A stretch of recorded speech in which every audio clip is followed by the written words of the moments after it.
Well, I'm going to start things off here by saying it's not every day that I get to talk to someone who's had a high school named after them.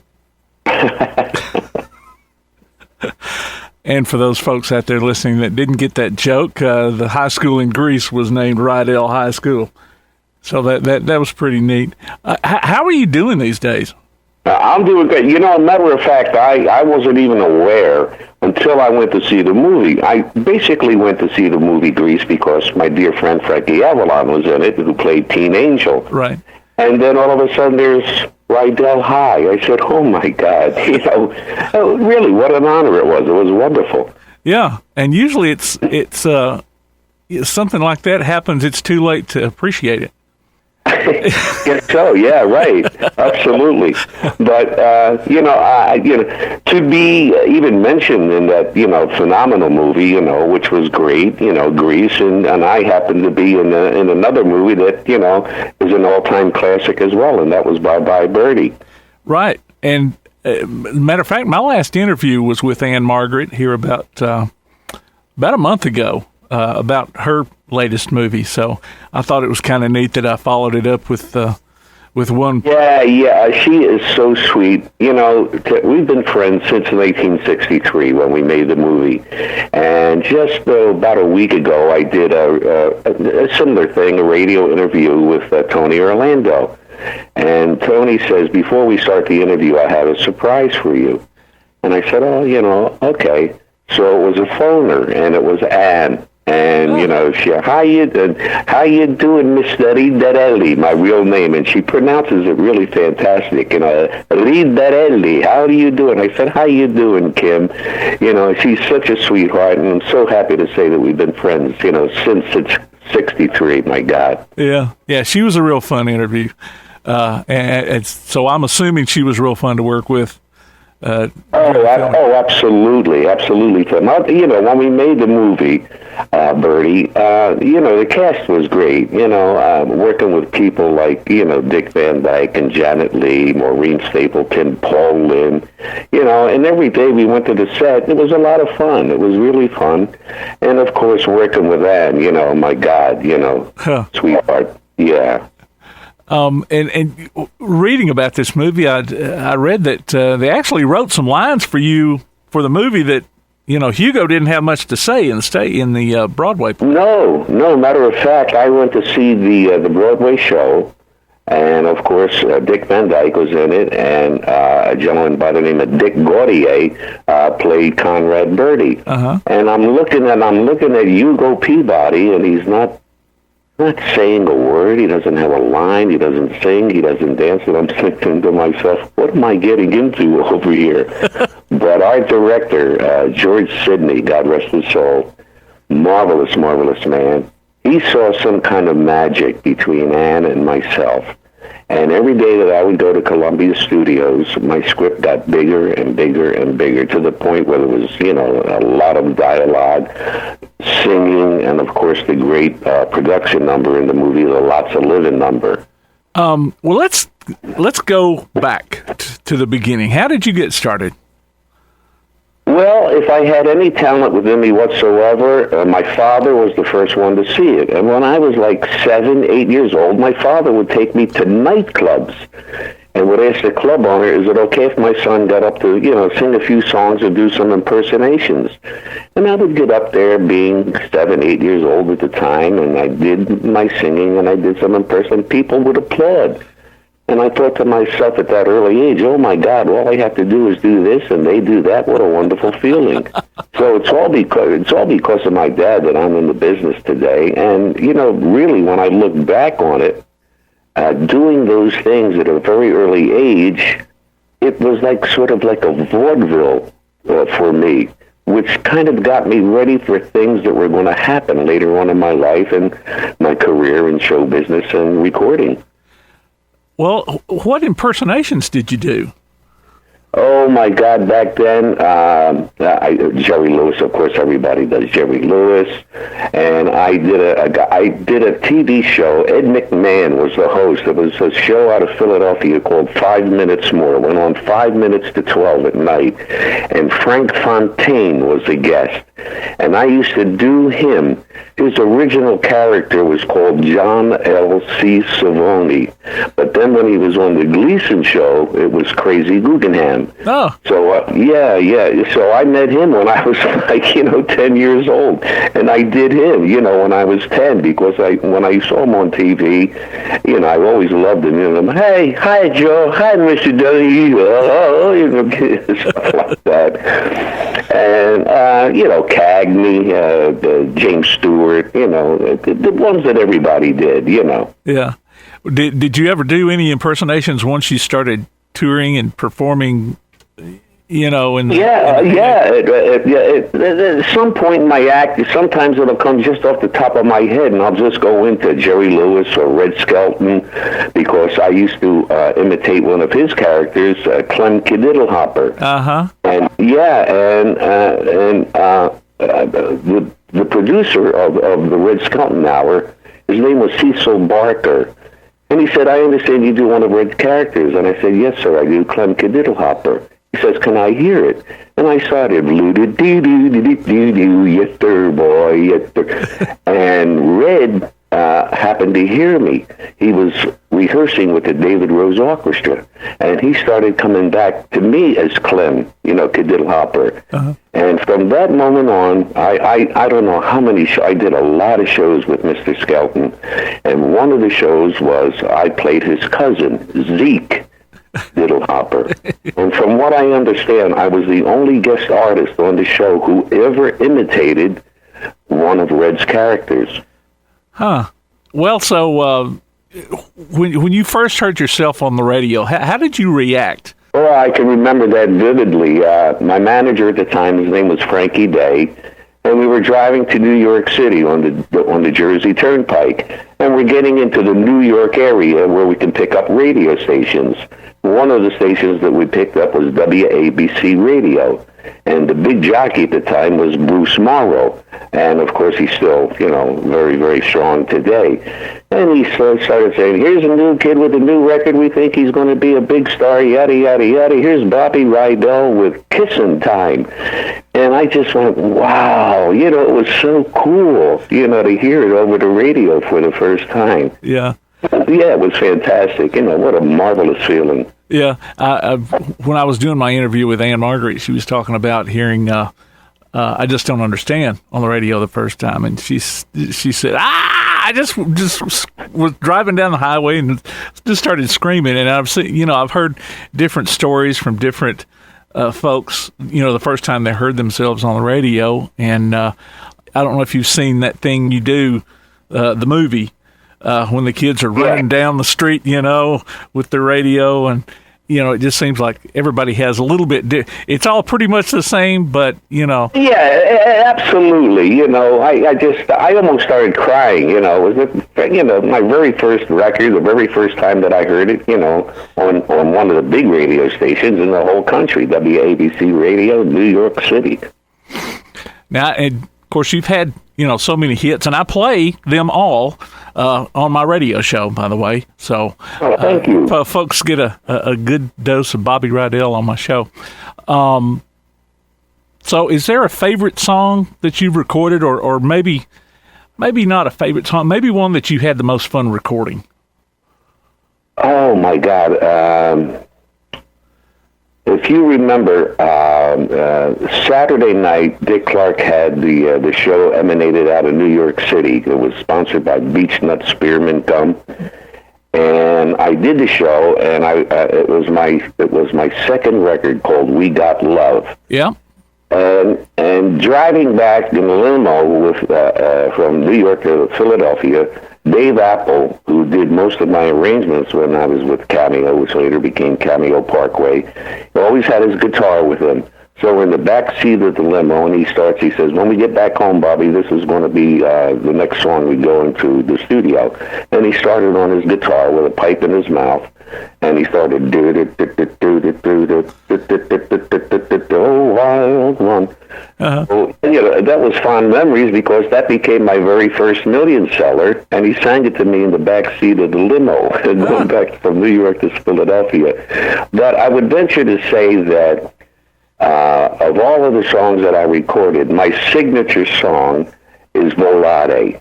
My walk-on music, it's my bow music, and I get when I do the song live on stage, I get the audience to sing along with me, and they sing Volare, oh cantate, blah, blah, blah. So I guess Volare would be it would be my favorite. You mentioned Wild One, and another song that came out that same year. Swinging School.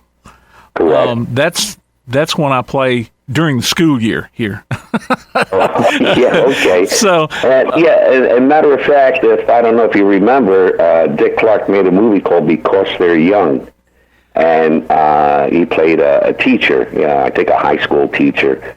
And it was a different version, but it was in the movie, Swinging School. It was a different version than the original recording.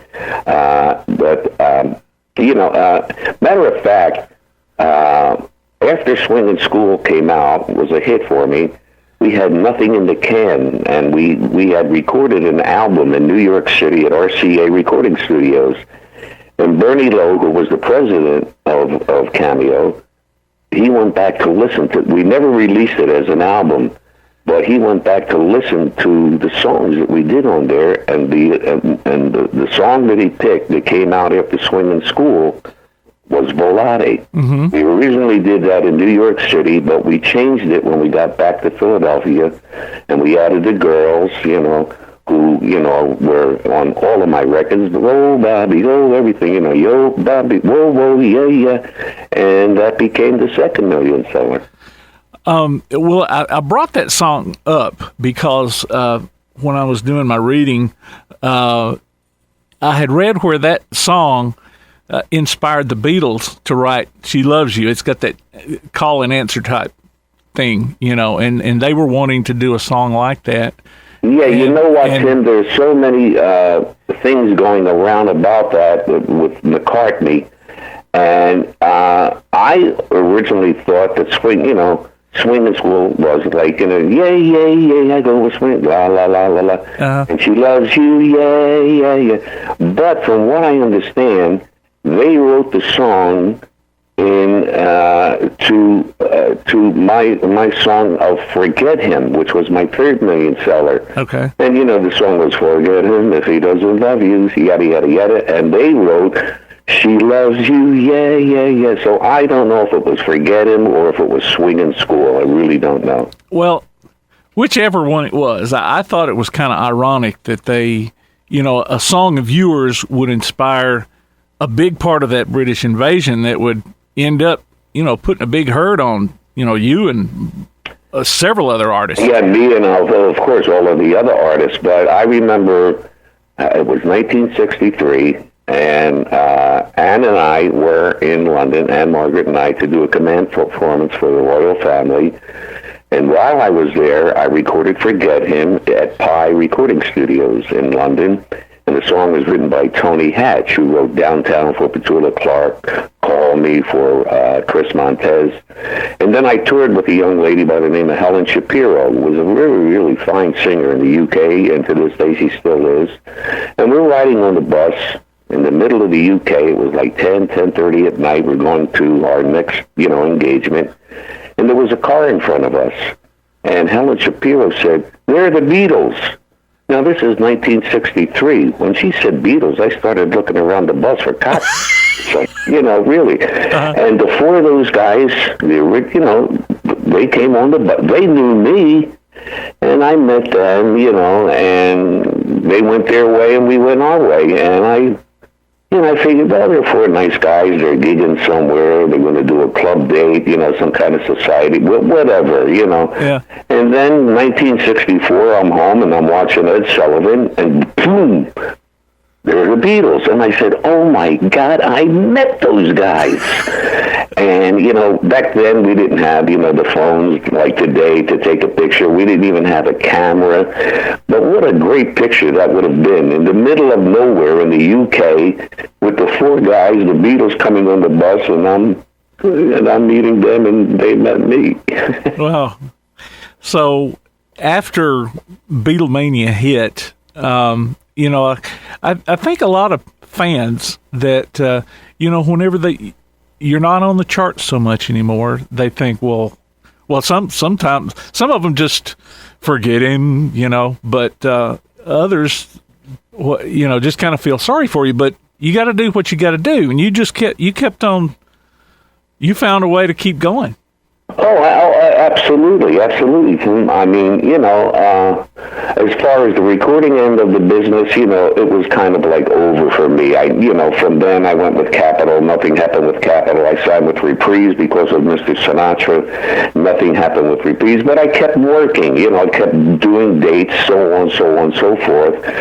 And then back in 1985, my manager at the time, Dick Fox, he had an idea to put 3 Italian, quote, teenage idols together to do a tour. And that was myself, Frankie Avalon, and Fabian. And we started doing the tour, and it was called the Golden Boys of Bandstand. The original thing was the Golden Boys of Bandstand. And we started in Detroit, and it was a tremendous success. I mean, SRO, wherever we went, we did something like, 46 to like 60, dates. And it was absolutely tremendous. And that kind of like rejuvenated my whole career, and, the work from then, of course, the pandemic, things went dead for close to a year and a half. But thank God things are starting to open up now. And there's a lot of engagements coming up, not only with the guys, with Frank and Faye, but, solo acts, myself. And I asked you earlier how you were doing. You had some major surgery almost 10 years ago, but that didn't stop you either. No, Frankie calls me the Bionic Man. Back in 2012, I had a double transplant, a liver and a kidney. And I was out of commission for 6 months. And my first engagement was 6 months after the surgeries in Las Vegas. And it felt so good to get back up on stage again, And then a year later, I had a double bypass. I had heart surgery. So that kept me out of work for, I only think it was a couple of months. But yeah, you're right. I've a hospital here in Philadelphia, Jefferson Hospital. I'm what you call a frequent flyer there. Well, at least you can come out well the other end. So, yeah. We talked about your, Bye Bye Birdie. I saw where you kind of were in an Oscar-winning movie a few years back, Green Book, and you were portrayed by another actor. His name was Ron Lewis. When I met him, we were doing a concert in Atlantic City, and he's a fine singer as well. He's a pretty good singer, and that was the first time I met him, and really a sweetheart of a guy, and he's the guy who portrayed me, in the Green Book. And I knew Tony Lip from the days that I worked at Copacabana, and he was, what they call a bouncer, and he was a pretty tough guy, but a sweetheart of a man as well. But yeah, that was great, to be able to be, represented in, it won the Academy Award, 2-3 years ago as Best Picture. Yeah.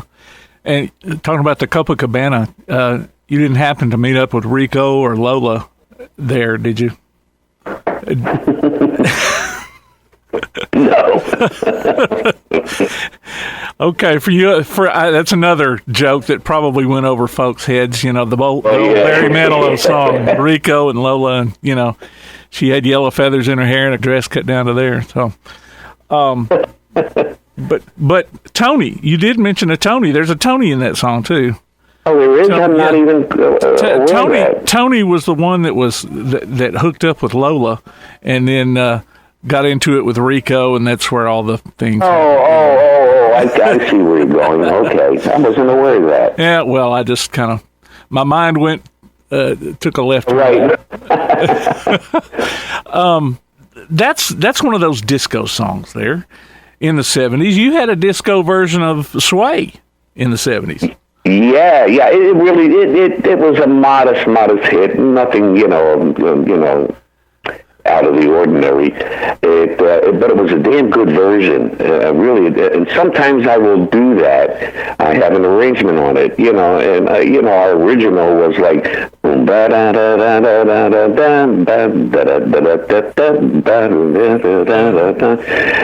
the disco version was like boom, boom, boom, boom, boom, boom, boom, boom. And it was great. It was really a great version of Sway in the disco style. Huh, I'll have to go back and listen to it. I meant to before. Oh, it's a marvelous version. It really is really good. Okay, so we've hit your movie days, your TV days. Well, you weren't just on the Red Skelton show. You were on several other shows too. Oh my God, I did Skelton. I did Perry Como. I did the Ed Sullivan Show. I did the Jack Benny. Combat, which was really good. It was a dramatic role for me in Combat, and I was very proud. Matter of fact, the guy who casted me for Combat was a man by the name of Lynn Stallmaster, one of the best, casting directors in Hollywood at the time, and probably still is if he's still alive. I really don't know. But he threw a script at me. And he says, Bobby, I want you to read this script, and in a couple of days, we'll read it together. So I read the script, yada, yada, yada, and now I read it, to Lynn Stallmaster. Lynn Stallmaster goes back to a gentleman, his name Mike Nichols, great producer. And he says to Mike Nichols, Bobby Rydell just gave me one hell of a reading. And from what I understand, Mike Nichols kind of went like, yeah, well, he's not what I'm looking for. The movie was The Graduate. Ah. Yeah, so I didn't get the part, but at least I read for it, Yeah. And of course, that was the start of Dustin Hoffman's career, who's absolutely marvelous. Well, you've got a book out. How can people get it? All that good stuff. Yeah. The book it's an autobiography, and I'm very, very proud of the book. And it's very sincere, it's very honest, and everything comes right from my heart. And the book is called Bobby Rydell, Teen Idol, on the Rocks, A Tale of Second Chances. And you can find the book. You can go to my website, and there's, under products, you can buy the book from my website. And the website is BobbyRydell.com. And you look under merchandise, and then you'll see the book. And then I think it's also on Amazon. You can go Amazon.com. But on my website, if people order the book from my website, I personally autograph the book, which is a nice little, gesture. Cool. All right. Well, good luck with your book, and I appreciate the time you took out with me. This was a fun one. My pleasure, Tim. Thank you ever so much. Thank you.